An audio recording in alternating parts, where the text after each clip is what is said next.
Headlines नंतर एक महत्त्वाची बातमी। पार्थ पवार प्रकरणाचा खुलासा अजित पवार यांनी भाजप नेते अमित शहा समोर केल्याची माहिती सूत्रांनी दिली आहे। शहा यांची पुणे जमीन खरेदी प्रकरणात नाराजी असल्याने थेट अजित पवार यांनीच आपली बाजू शहांसमोर मांडल्याचं समजतंय। कायदेशीर बाबी योग्य असतील तरच त्यात घाबरण्याचं कारण नाही, पण चौकशी तटस्थ होण्याचे संकेत दिल्यानं आता पार्थ पवारांवर चौकशीची टांगती तलवार असल्याचं कळतंय। या संदर्भात अधिक माहिती घेऊयात आमचे प्रतिनिधी सागर कुलकर्णी यांच्याकडून। सागर, काय अधिक माहिती या संदर्भात? अजित पवारांनी काल रात्री उशिरा दिल्लीमध्ये अमित शहांची भेट घेतल्याची माहिती उपलब्ध होती।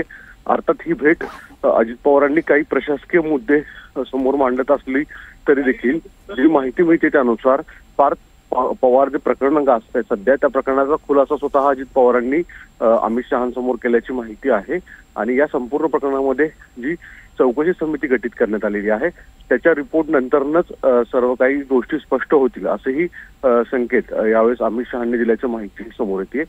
सगळ्यात महत्त्वाची गोष्ट म्हणजे या सगळ्या प्रकरणामध्ये अजित पवारांना अपेक्षित होतं की तात्काळ सर्व काही क्लीन चिट मिळतील आणि कदाचित या गोष्टीमध्ये दिलासा मिळेल, पण मात्र असं काही होताना दिसत नाही।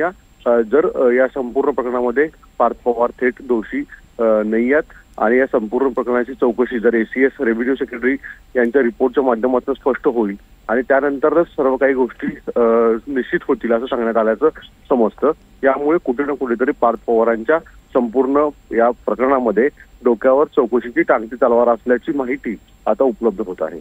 निश्चितच सागर, धन्यवाद या सविस्तर माहितीसाठी।